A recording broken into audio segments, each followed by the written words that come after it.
अपने ही परिवार के मेंबर के साथ जो काम वासना के दृश्य एक साधक को दिखाई पड़ते हैं, उसके विषय में मैं कुछ आज बताने जा रहा हूं कि क्यों एक साधक को अपने ही फैमिली मेंबर के साथ काम वासना के दृश्य दिखाए जाते हैं। वैसे तो इसके बहुत सारे कारण होते हैं, लेकिन अगर आप एक साधक हैं और साधना करके आप सिद्धि प्राप्त करना चाहते हैं और उसके बाद अगर आप जन कल्याण का काम करना चाहते हैं, और जन कल्याण या फिर लोक कल्याण का काम करने का मतलब है कि जो दुनिया के दुख और दर्द हैं वो आपको महसूस होते हैं, और वो आपको तब महसूस होंगे जब दूसरे के माता पिता या फिर बच्चे या फिर बहन आपको अपने माता पिता, बच्चे या फिर बहन जैसे लगेंगे। मतलब ये वाला भाव अगर आपके अंदर होगा तो ही आप जन कल्याण करने के लिए सिद्धि प्राप्त कर सकते हैं या फिर उसके बाद काम कर सकते हैं, लोक कल्याण का काम कर सकते हैं। लेकिन आप सिद्धि प्राप्त करना चाहते हैं और लोक कल्याण का काम भी करना चाहते हैं, लेकिन आप अपने परिवार के अलावा या फिर अपना मैं और मेरे के अलावा किसी दूसरे को पराया मानते हैं, या फिर किसी दूसरे के माता पिता को या फिर भाई बहनों को अपने माता पिता या फिर अपने भाई बहन नहीं मानते हैं। लेकिन आप सिद्धि भी प्राप्त करना चाहते हैं और लोक कल्याण का काम भी करना चाहते हैं। अगर आप अपने मैं और मेरा तक ही सीमित हैं और आपके परिवार के बाहर के लोग आपके मैं और मेरा के अंडर में नहीं आते हैं, मतलब अगर वो आपके लिए पहले से ही पराये हैं, तो फिर आप जन कल्याण का काम नहीं कर पाएंगे, क्योंकि अपने पारिवारिक मेंबर को छोड़कर आपका किसी अन्य के लिए किसी भी तरह का कोई भाव है ही नहीं। तो इस केस में भी जो सूक्ष्म जगत की शक्तियां होती हैं या फिर जो सिद्धियां होती हैं, वो आपको आपके ही पारिवारिक मेंबर के साथ संभोग के दृश्य के साथ दिखाती हैं, क्योंकि आपके अपने सिर्फ और सिर्फ आपके परिवार वाले ही हैं, इस तरह का भाव आपके अंदर है। लेकिन इसके साथ ही आप जन कल्याण का काम भी करना चाहते हैं। अगर आप लोक कल्याण या फिर जन कल्याण का काम करना चाहते हैं तो फिर आपके लिए आपका परिवार या फिर बाहर के लोग एक हो जाते हैं। उनके सुख दुख भी आपके लिए ठीक वैसे ही होते हैं जिस तरह के सुख और दुख आपके अपने खुद के लिए या फिर अपने पारिवारिक मेंबर के लिए होते हैं। ऐसा नहीं कि आप अपनी माँ या फिर बहन को अपनी माँ और बहन मानते हैं और दूसरे की माँ और बहन आपको कुछ और ही लगती है। तो आप अपने आप को चेक कर लेना कि क्या आप अपने पारिवारिक मेंबर को ही अपना मानते हैं, उनकी ही इज्जत करते हैं, और बाकी अगर आपको सड़क पर कोई भी दूसरी स्त्री दिखाई पड़ती है या फिर अगर आप स्त्री हो, आपको कोई भी अन्य पुरुष दिखाई पड़ता है, तो आपके लिए वो कोई बाहर का हो जाता है, तो आप आजाद हैं, आप उसके बारे में कुछ भी सोच सकते हैं, किसी भी तरह का गलत भी आप सोच सकते हैं। तो इस तरह के भाव को बदलने के लिए ही जो सूक्ष्म जगत की सिद्धियां होती हैं या फिर शक्तियां होती हैं या फिर उनके गण होते हैं, वो आपको आपके ही पारिवारिक मेंबर के साथ संभोग के दृश्य में दिखाते हैं, क्योंकि आपके लिए सिर्फ वही मायने रखते हैं, बाहर के लोग आपके लिए मायने नहीं रखते हैं। तो ये भी एक कारण होता है, अगर आप सिद्धि मार्ग में चल रहे हैं लेकिन आप सिर्फ अपने पारिवारिक मेंबर को ही मानते हैं, इसके अलावा आपके परिवार के बाहर के जो भी मेंबर होते हैं, भले ही वो आपके पड़ोसी हों या फिर कोई अनजान ही क्यों ना हो, उन सब के लिए आपकी वो वाली फीलिंग नहीं है जो फीलिंग आपकी अपने पारिवारिक मेंबर के लिए है। हालांकि इसके और भी बहुत सारे कारण होते हैं, जैसा कि मैंने अपने एक वीडियो में बताया था कि जो पराशक्तिज होती हैं,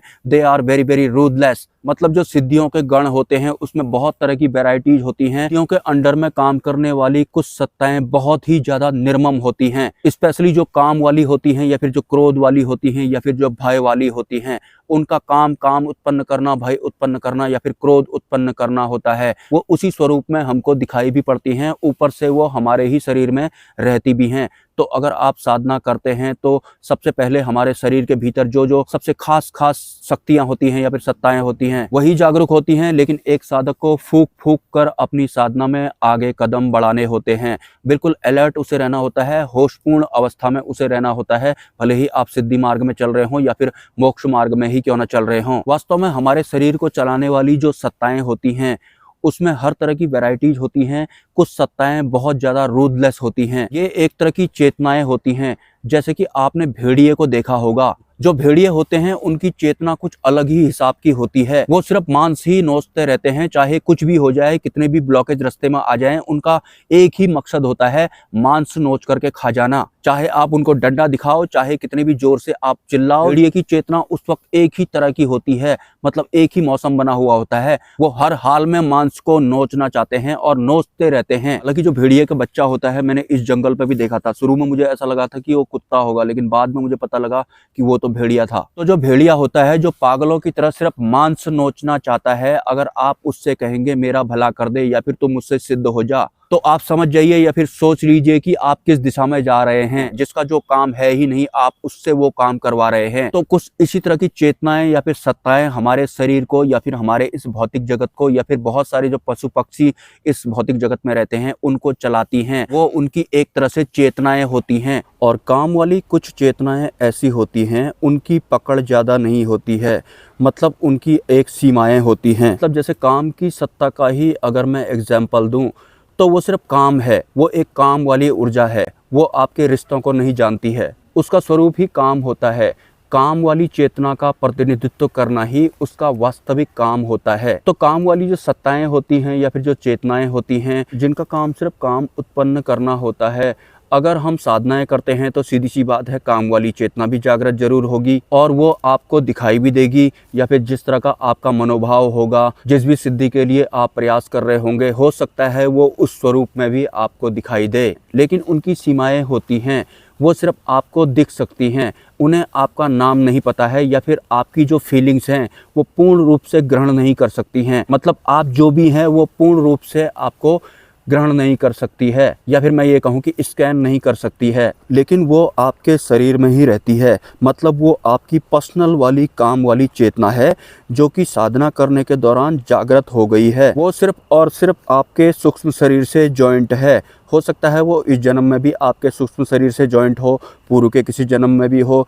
लेकिन अगर वो एक काम वाली चेतना है और वो आपके शरीर का संचालन करती है, या फिर काम वाली जो चेतनाएं होती हैं उसका प्रतिनिधित्व वो आपके शरीर में करती है। लेकिन अगर आप उसे सिद्धि समझ रहे हैं और आपको वो दिख भी रही है, लेकिन वो वाली वास्तविक सिद्धि नहीं है जिसके लिए आप प्रयास कर रहे हैं। लेकिन आपको तो समझ में आया नहीं, आपको ऐसा लग रहा होगा कि वो सिद्धि है जिसके लिए मैं प्रयास कर रहा हूँ, जो मुझे दिखाई पड़ रही है। लेकिन वास्तव में वो काम वाली चेतना होती है। और जो ये चेतनाएं होती हैं ये किसी भी स्वरूप में हमारे सामने प्रकट हो जाती हैं, भले ही वो काम वाली हों या फिर क्रोध वाली हों। अगर वो चाहें तो किसी भी स्वरूप में हमारे सामने प्रकट हो सकती हैं। लेकिन एक साधक जब काम वाली चेतना को समझ नहीं पाता है और वो जागरूक होते रहती है, तो फिर वो उस साधक को उसके ही परिवार वालों के साथ तरह तरह के संभोग वाले दृश्य दिखा देती है। मतलब वो बताती है कि मेरा काम सिर्फ ये वाला है, मैं सिर्फ एक काम वाली चेतना हूँ, तुम मुझे कोई और वाली सिद्धि समझ रहे हो। क्योंकि सिद्धि मार्ग जो होता है इसमें बहुत तरह की वैरायटीज होती हैं। अब आपके दिमाग में ये चल रहा होगा कि अगर वो काम वाली चेतना है भी तो फिर उसने मेरे ही परिवार के मेंबरों के साथ मुझे संभोग के दृश्य क्यों दिखाए, वो किसी और के साथ उसने क्यों नहीं दिखाए। वो आपके शरीर का संचालन कर रही है। मतलब जो आपके शरीर में जो काम वाली चेतना है उसका प्रतिनिधित्व करना उसका काम है। ज़्यादा से ज़्यादा वो आपके पारिवारिक मेंबर्स के साथ अटैच है। मतलब उसका जो काम है वो सिर्फ आपके सूक्ष्म शरीर के साथ या फिर आपके फैमिली के जो भी मेंबर हैं, भले ही वो इस जन्म के हों या फिर पूर्व जन्म के हों, वो सिर्फ उतने तक ही सीमित है। मतलब उतने लोगों में ही वो काम वाली जो चेतना होती है उसका संचालन करती है। लेकिन आप उसे कोई सिद्धि समझ रहे हैं, इस वजह से वो आपके ही परिवार वालों के साथ में आपको ही काम के दृश्य में दिखा देती है। लेकिन एक साधक कंफ्यूज हो जाता है कि ऐसा कोई सिद्धि या फिर शक्ति कैसे कर सकती है। वो काम वाली सत्ताएं होती हैं जिसे आप समझ नहीं पाते हैं। मतलब आपके पिताजी के काम वाला क्षेत्र भी उसके अंडर में है, बहन के काम वाला क्षेत्र भी उसके अंडर में है, माँ के काम वाला क्षेत्र भी उसके अंडर में है, भाभी के काम वाला क्षेत्र भी उसके अंडर में है। आपके कुल में जितने भी लोग हैं उन सबके काम वाला जो क्षेत्र है वो उस पर्टिकुलर चेतना के अंडर में है। वो काम का प्रतिनिधित्व करती है तो वो वही सब आपको दिखाएगी। लेकिन एक आम इंसान या फिर जो साधक होते हैं वो उसे कोई नेगेटिव ऊर्जा समझ लेते हैं। और कभी कभी ऐसा भी होता है, साधक जो होते हैं किसी अनजान स्त्री या फिर पुरुष के साथ अपने आप को संभोग की अवस्था में देखते हैं। मे बी वो कोई अनजान भी हो सकता है, लेकिन इसके भी चांस रहते हैं कि वो पूर्व के किसी जन्म में आपका ही कोई स्वरूप रहा हो या फिर आपके ही कुल का कोई रहा हो। क्योंकि जो काम वाली सत्ताएं होती हैं वो तो हमारे कुल के साथ अटैच होती हैं, और हमारे कुल के अलावा जो भी बाहर के लोग होते हैं उनसे उनका कोई लेना देना नहीं होता है। हर के लोगों में काम वाला प्रतिनिधित्व करने वाली कोई और सत्ताएं होती हैं। वो वाली सत्ताएं नहीं होती हैं जो आपके शरीर का संचालन कर रही हैं। ऐसी ही क्रोध वाली भी होती हैं, लोभ वाली भी होते हैं और भय वाली भी होती हैं। लेकिन ये सभी सत्ताएं हमारे शरीर में होती हैं और हर इंसान के शरीर में ये सत्ताएं होती हैं, और इनके ऊपर एक बहुत बड़ी सत्ता भी होती है। ये एक बहुत बड़ी चेन होती है। ये अनंत तो नहीं होती है, लेकिन जो इंसान जागरूक नहीं होता है ये उसके लिए अनंत जरूर हो सकते हैं। अगर आप साधना के क्षेत्र में आए हैं, भले ही आप सिद्धि प्राप्त करने के उद्देश्य से साधनाएं कर रहे हैं या फिर किसी अन्य वजह से साधनाएं कर रहे हैं, लेकिन आपके शरीर को चलाने वाली जितनी भी सत्ताएं होती हैं सबसे पहले वो एक्टिवेट होती हैं और ध्यान की अवस्था में या फिर स्वप्न की अवस्था में वो आपको दिखाई भी देती हैं। लेकिन जिनकी जितनी सीमाएं होती हैं वो आपको उसी हिसाब से दिखाई पड़ती हैं। काम वाली सत्ता से अगर आप मेरा भला कर दे कहेंगे तो भला तो वो करेगी नहीं, क्योंकि उसका काम तो सिर्फ काम उत्पन्न करना होता है, जो कि आपके वंश को आगे बढ़ाने का काम करती है। वो ज़्यादा से ज़्यादा आपको आपके ही पारिवारिक मेंबर के साथ संभोग की अवस्था में दिखाती है, क्योंकि उसकी इतनी ही सीमा है। वो सिर्फ एक काम वाली चेतना है जिसे आप कोई और ही समझ रहे होते हैं। स्वरूप उसका भले ही यक्षिणी जैसा या फिर देवी जैसा क्यों ना हो, लेकिन वो सिर्फ और सिर्फ एक काम वाली चेतना होती है। मतलब सीधी सी बात आपको ये समझ लेनी है कि काम वाली ऊर्जा आपकी जागृत हुई है, वो बार बार आपको आपके ही फैमिली मेंबर के साथ संभोग के दृश्य में दिखाकर ये बता रही है कि मैं ये वाली ऊर्जा हूँ, जिस वजह से तुम लोग पैदा हुए हो, तुम्हारे माता पिता या तुम्हारा आज तक का पूरा कुल या फिर परिवार। और उसके पास अपने आप को बताने का दूसरा कोई तरीका होता भी नहीं है।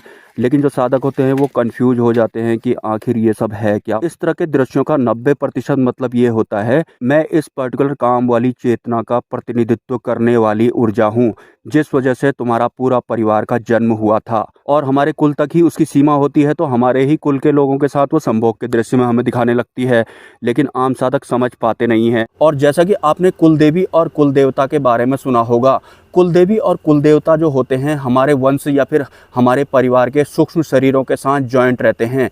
ठीक उसी तरह से ये काम वाली, क्रोध वाली या फिर लोभ वाली सत्ताएं होती हैं, ये भी हमारे परिवार के साथ या फिर हमारे वंश के साथ जुड़ी हुई होती हैं, इस जन्म से और पिछले जन्म से भी। लेकिन हमारे फिजिकल वर्ल्ड में तो पर्चा लिखने वाले बाबाओं की वजह से हर एक इंसान सिद्धियों के पीछे हाथ धो के पड़ा हुआ है और वो काम वाली चेतना से कह रहा है कि मेरा भला कर दो या फिर पर्चा लिख दो या फिर उसके बारे में मुझे बता दो। कभी तो बताएगी ये, कभी तो मेरा मंत्र सिद्ध होगा, कभी तो मेरी साधना सफल होगी और उसके बाद मैं भी दरबार लगाऊंगा। अरे काम वाली चेतना से थोड़ी ना आप दरबार लगाएंगे, उसका काम तो सिर्फ काम उत्पन्न करना होता है, और वो भी सिर्फ आपके पारिवारिक मेंबर तक। आपका जो वंश बड़ा है सिर्फ उस चेतना की वजह से ही बड़ा है जिसे आप सिद्धि समझ रहे हैं, वो काम वाली चेतना है।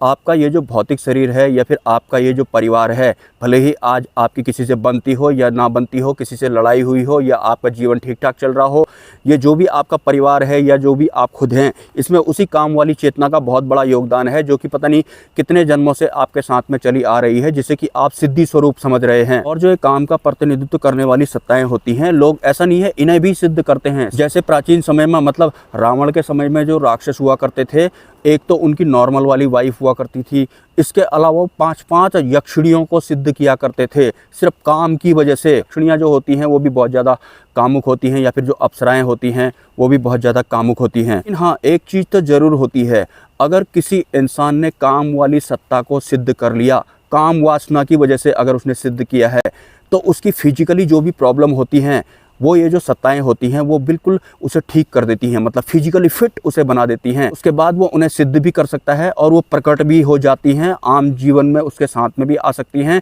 लेकिन एक दिन वो इंसान काम करते करते थक भी जाता है और उसे उसके बाद ये समझ में नहीं आता है कि ये काम वाली सत्ता से अब मैं अपना पीछा कैसे छुटाऊं। अगर वो उसके साथ संभोग नहीं करता है तो फिर वो ज़बरदस्ती उस साधक के साथ संभोग करने लग जाती है।